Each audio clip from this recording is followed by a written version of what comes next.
Welcome back to Dobbeldans Cross Country Skiing podcast. This one is for the distance races in Muonio, Finland from past weekend from 10 to 12 November. I covered the Friday sprint in the first episode of this podcast. If you haven't seen it or you would like to get to know what this podcast is about or get to know me a little bit better, make sure to check out the first episode. Link to that video is down in the description. But today we're gonna focus on the competitions from Saturday and Sunday. I had a little bit of a tough time putting this one together as I catched a small cold during the weekend. So it's a little bit delayed, but for the next weekend, when we'll have competitions in Beitostølen and Gällivare, the plan is to publish the pod the same day competitions happen. Otherwise, it will probably be hard to catch up with everything, because there will be like 4 races every day. But so far, let's stick to Muonio. Let's pay tribute to the Finland competitions for an absolutely great weekend. The first one in the snow in this season. And for starters, let's talk a little bit about the course. So we didn't actually get an elevation profile of the whole course, of the whole 5K loop. We only get this map and also a POV of the skier video in a time loop. It's a really cool feature. I would really like to see this on regular basis in World Cups, just to see the whole the whole course. But speaking of the course itself, we got more info from interview with Ivo Niskanen. He stated that the course has a really fast average speed, bit rolly, long sections of work with no recovery, so kinda an extended version of the sprint loop. So if you remember from the sprint on Friday, it was long work up to the hairpin with really no recovery, gradual uphill, and then bit rolly downhill with one kicker. And he also said that in general uphills are rather long and gradual rather than sharp steep ramps.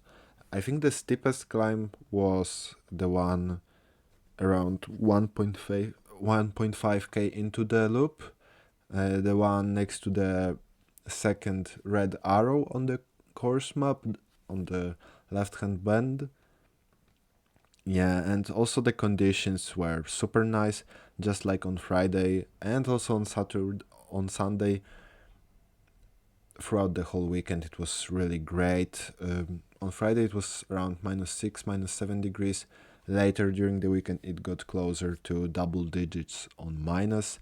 And the only thing I didn't like about the setup of the whole competitions was the placement of the intermediate checks. So on the course, we have 2 intermediate checks, and the first one is only 200 meters into the loop, and the second is 4.7 k's into the loop, so almost at the finish.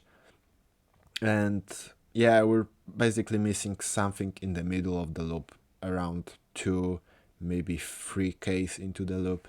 But apart from that, yeah, course really great, well prepared, nothing to complain about. And with that being said, we can jump straight into the first race. On Saturday, it was 10k interval start classic for women. And speaking of favorites before the race, mostly it was mentioned the duo of Kerttu Niskanen and Katarina Hennig. Everybody expected this one to be a showdown between these two. But for further positions, we had Katarina Gans, we had Lisa Lohman, Silje Theodersen, although she's slightly better in freestyle. Also Laura Gimler. So yeah, Germans really strongly represented as always in Muonio.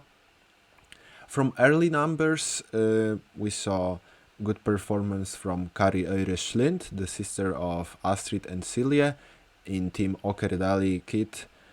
She started really composed and climbed up the ladder as the race progressed, as you would expect from a marathoner, although she was not the biggest negative split in the field. She was P39 at T1, but T1 is at 200 meters, so not really meaningful. And she was P10 from T2 all the way to the finish.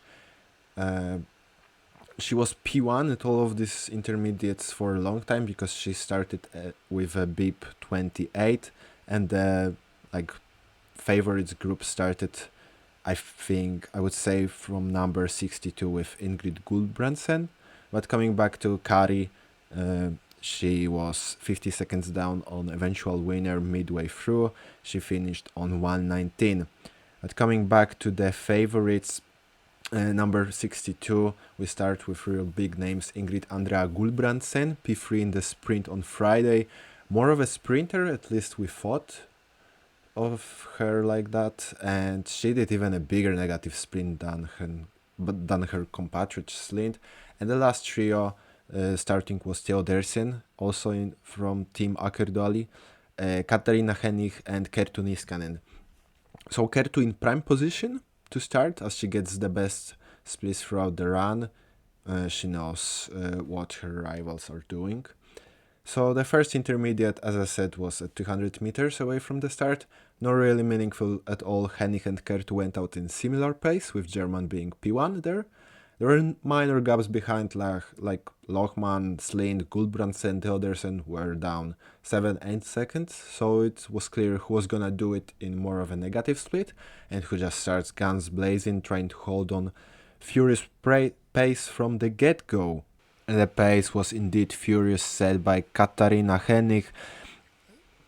18 seconds on her compatriot Gimler at 4.7, third was Niskanen on 29, so unless Hennig got her pacing horribly wrong, the fight for the win was almost wrapped up at this point. She almost got it wrong when entering the second lap, as she was heading for the finish. Late change of tracks prevented her from doing what Heidi Weng did a couple of years ago in Ruka, but that was in Mustard, so even weirder. And in general, her body language suggested that she's in good shape. Speaking of Hennig, very energetic on the halfway mark when compared to others. Only top 5 girls within half a minute at the halfway point. Gans on 27 and Sofia Henriksson, who was on fire that day, on 29. She entered the second loop with Gulbrandsen and Mari Amundsen on her back, so her respectively 30 seconds and 1 minute rivals.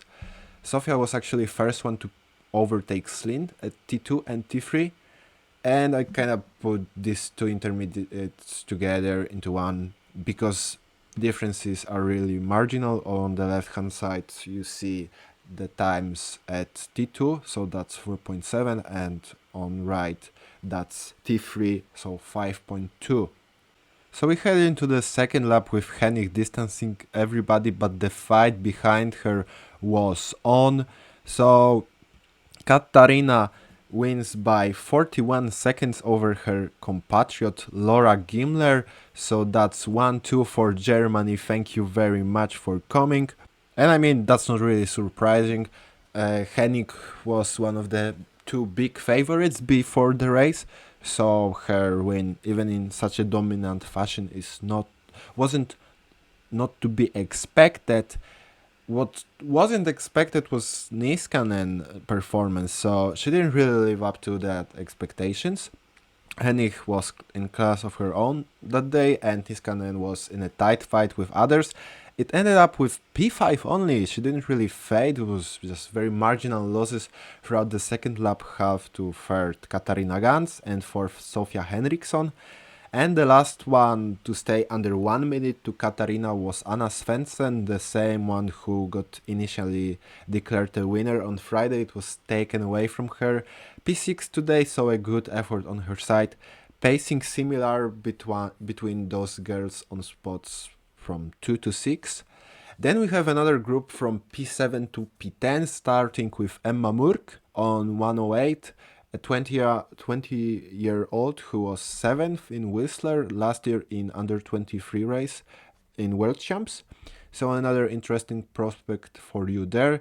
Initially she was close to Henriksson and co, only 8 seconds down halfway through, but faded in the second half, but remained on the 7th spot, followed by her compatriot Ingrid Andrea Gulbrandsen, who for me is probably my biggest discovery this weekend. 13th sprint, 8th today, big negative split. Halfway through she was 14th on 101 to Hennig. She stayed with Henriksson, who lapped her and even sprint finished away from her in the end.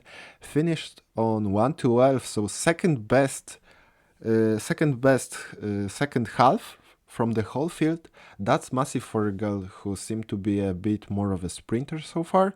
But as I said in the previous spot, if she performs in Beitostalen as well as here, she might even get a chance to run in World Cup, and I would love to see that. And our top 10 closes with another junior talent, Lisa Lohman, on 1:13 and Karis Lind on 1:19. Silja Theodersen in 13th on 2 minutes. That's not really good, even though she is better in freestyle. That's not a good indication for her. And also she is, I think at least, aiming for the marathons for ski classics where there is no freestyle. It's classic only, although it's mostly just double polling. So yeah, hard to compare. But yeah, with all of these competitions, we have to remember there is still time. Winter has not kicked off properly yet. You just need to make the most of info you're getting now. But that would be it for the first of two women races I'm talking about today. We jump straight into the men classic race, also 10K, and before, well, it was actually hard to point out a favorite. So we had Ivo Niskanen coming back.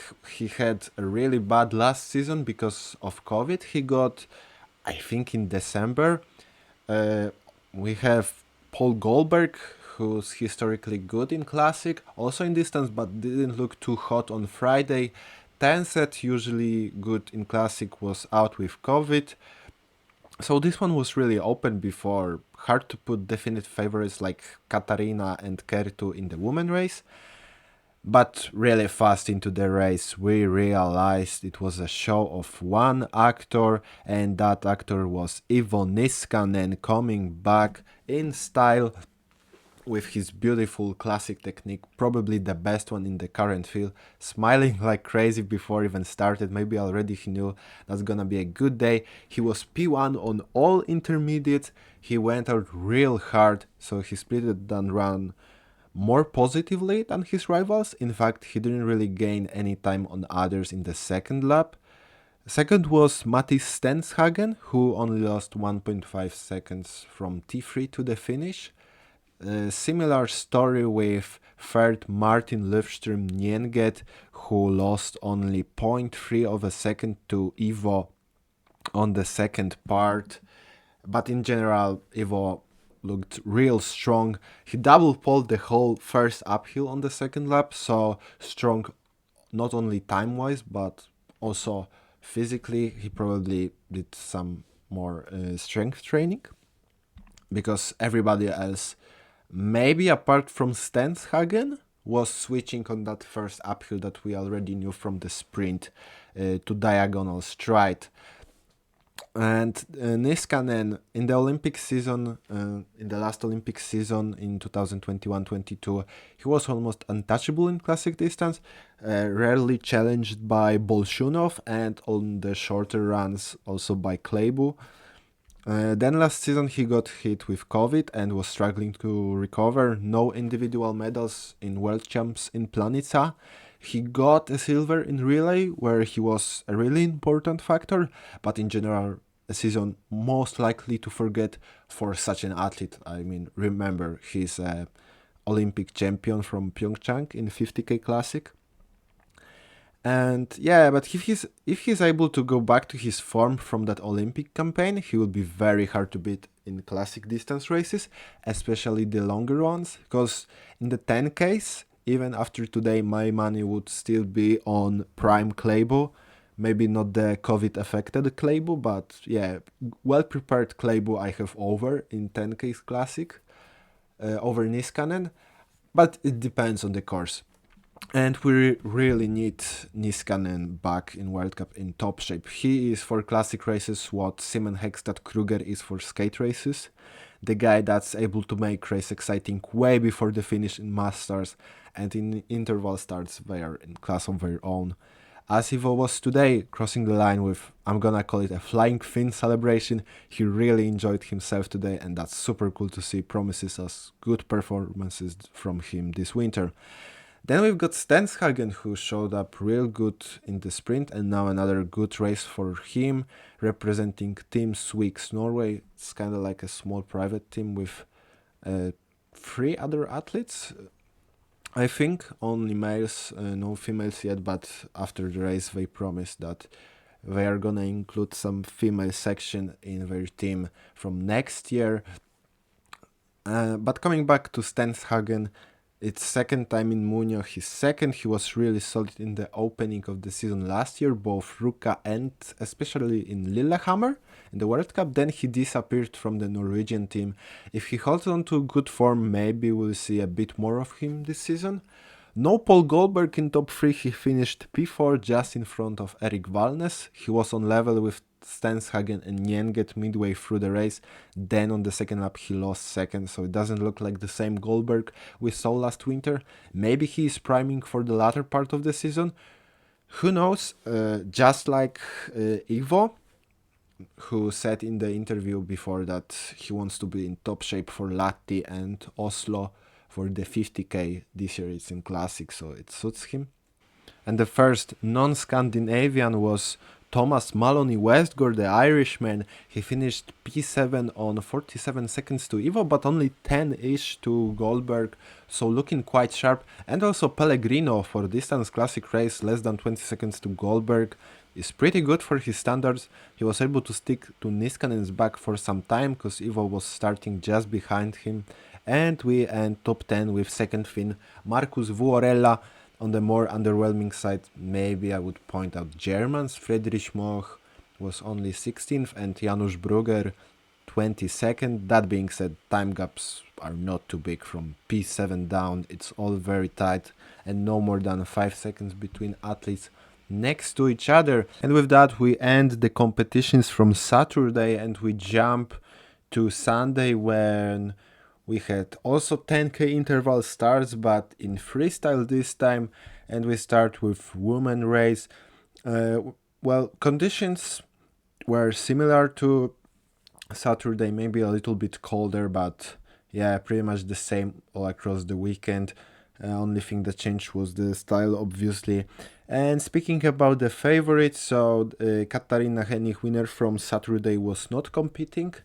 And even though the style changed and she's better in general in Classic, I think on this particular course she would still be quite high at the top, maybe even a number 1 contender for the win, as yeah, it's a lot of double dancing on this course. For Americans that is V2 style. But yeah, Hennig was not competing. Victoria Karl was the biggest favorite from Germany. We also had Kerttu Niskanen and Krista Parmakoski, crucially. She was not participating in any previous races, Krista, but there she is for the freestyle. We also had Silje Theodersen from Norway, not phenomenal on Saturday, but as I mentioned already, at least 2 or maybe even 3 times she's better in skate. And she had a teammate in form of Sophie Laukley from USA, and also Patricia Eiduka. They are all part of Team Okerdeli from Ski Classics. And Patricia Eiduka, last year, she won the under-23 classification in World Cup, especially good in skate. So on a good day, she could make a surprise in that competition. So in general, the start list changed quite significantly from the one on the day before. Some athletes already left. Muonio, that's particularly visible in the men field, but we'll talk about it once we're done with the women race.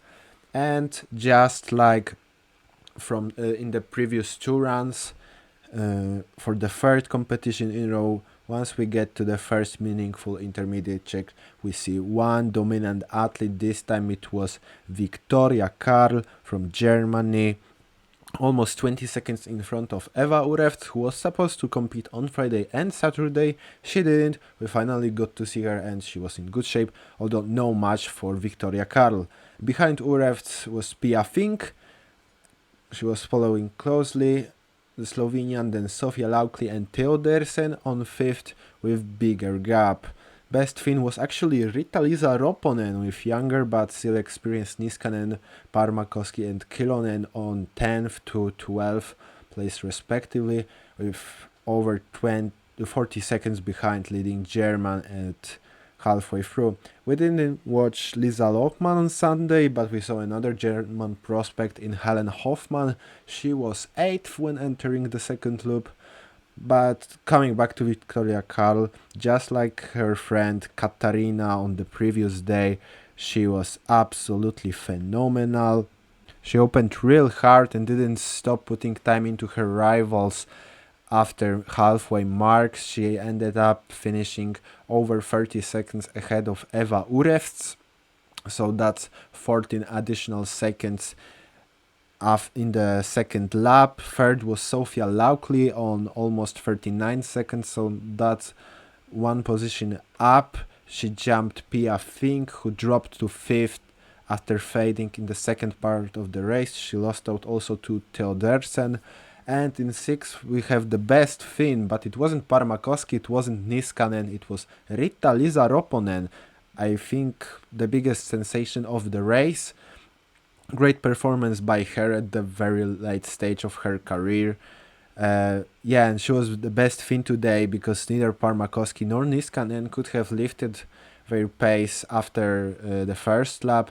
Krista finished 0.3 of the second in front of Kertu, just rounding up the top 10, and that's quite poor performance from them. And while Krista said before the race she's maybe not in the best shape yet, after the race she said it shouldn't happen, and in fact they both, Krista and Kertu, pointed the floor-free waxing as a reason to poor performance.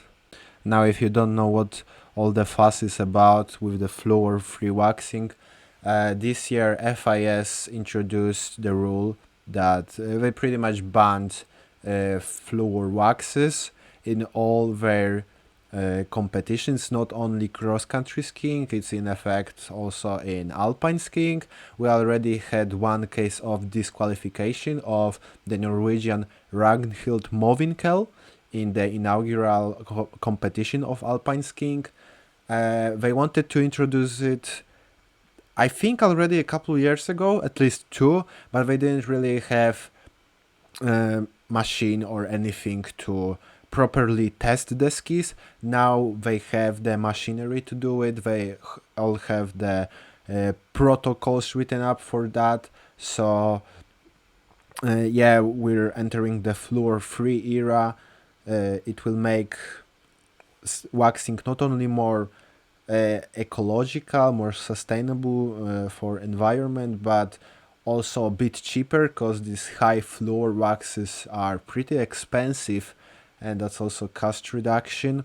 I'm not sure if the floor ban was already in effect in Muonio competitions. I believe not, but it's understandable you would try to already use the floor-free waxes here because it's pretty much a testing ground. You need to get to know with new waxes. The waxing team needs to get to know what's best.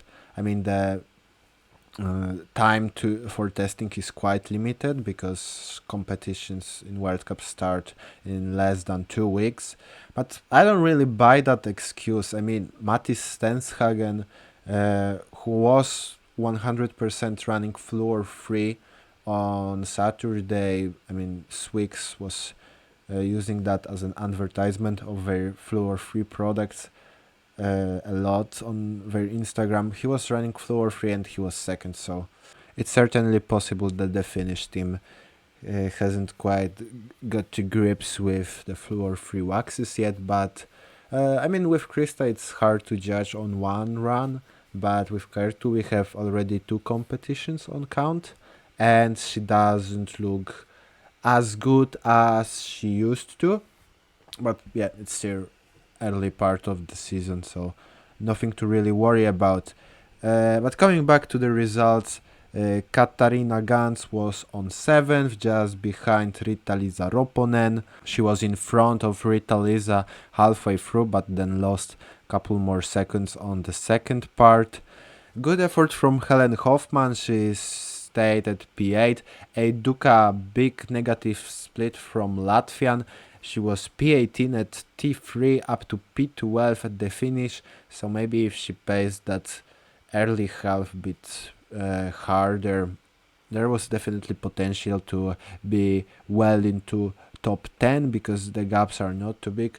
Kilonen, on the other hand, faded badly down to P16 from P12 from T3, but she had a busy weekend, maybe not that fatigue resistant yet. But we go on to go over the last race of the Muonio weekend, 10K freestyle men, and we're missing Norwegians. The Norwegian team, I mean, not the whole team, but most of the team went home, partly because of the COVID cases in the team, partly because there is season premiere in Beitostolen to worry about. Highest starting number was Jonas Vika. Also, Peter Nordhook was supposed to run this one initially. He pulled out for the same reason he did with Friday Sprint. And from Norwegians, we had Finn Hagen Krogh here. His last distance World Cup race was in Trondheim 2020, so that's some time. Ivo Niskanen also didn't start, so the quality of the field in general was way poorer than on Friday and Saturday. And going into genuine favorites that were left here, we had Federico Pellegrino. He's better in skate than in classic. At least that's what history shows us. And he was not too bad on Saturday, so maybe with that change of style, he would be actually able to compete for the win. Finns were represented mainly by Perttu Hyvarinen, and from Germany we had Friedrich Moch, who didn't have too good of a day on Saturday, but with the reduced field, it was still possible for him to compete for the win. But these are definitely not your standard candidates for fighting for the win or even for top 10 spots in World Cup. So we've seen strong opener by Italians. The leader at T2 and T3 was Federico Pellegrino, followed closely by Davide Graz.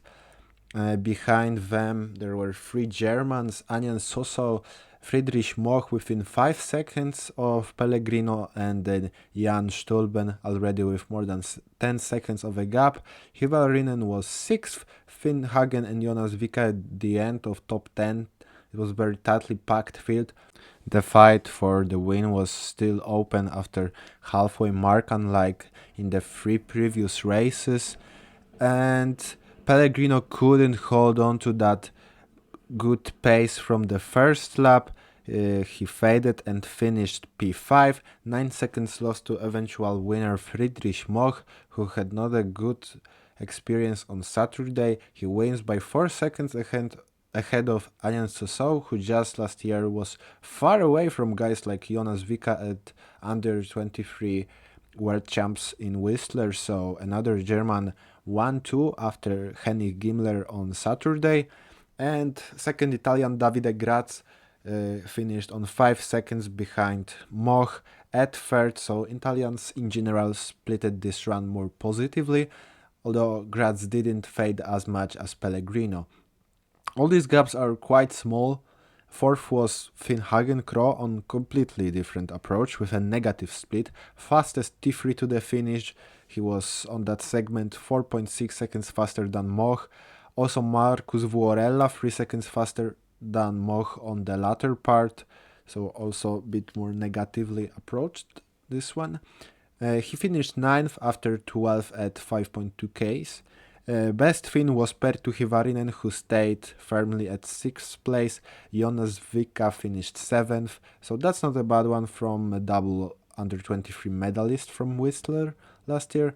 And Jan Stolben, who was looking good midway through, He opened real hard but also faded at the end. He finished on 27 seconds, rounding up the top 10. And that was the last race of the opening weekend of the season in Muonio. Everybody who was interviewed said that the place is amazing for that first on-snow camp in the season. Conditions were great throughout the weekend, and we'll probably go to Muonio on multiple occasions in the coming years because it simply works very well. But not only the tracks were great this weekend, competitions themselves were on a very decent level, maybe aside from some quarterfinals in women's sprint and also the last men race, because Norwegians packed their bags early. But that's understandable. They have their own season premiere in Beitostølen this weekend, and you also don't want to overload yourself too much with races early on. Although that being said, we heard from, for example, Frida Karlsson that she plans to run everything in Gällivare, sprint including, so she can run sprint in Ruka too. So it looks like she might actually be targeting the World Cup as a whole, not only Tour de Ski and Holmenkollen 50. We'll see how this one goes.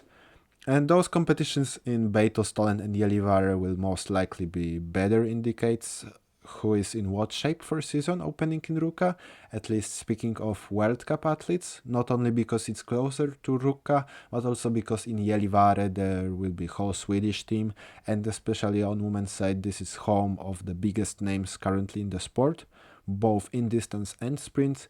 In Beito we will have more Norwegians than you could count, although we'll see how they will deal with their multiple COVID cases. But the competitions in Muonio already gave us some good idea who to watch out for in the coming days. For me, the breakthrough of the weekend is Ingrid Andrea Gulbrandsen, but also Mattis Stenshagen from Team Swix. I would love to see that Norwegian duo in World Cup. But that's it for today. If you're still here, thank you very much for listening to the podcast. Make sure to leave a comment down below whether you like the competitions in Muonio. I certainly did. It's hard to not be enthusiastic about the first races of the season. And if you like this episode, it would mean a lot for me to leave a like and subscribe to the channel. The next episode will drop following the competitions in Beitostølen and Gällivare.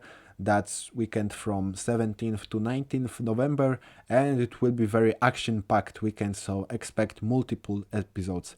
But until then, ciao.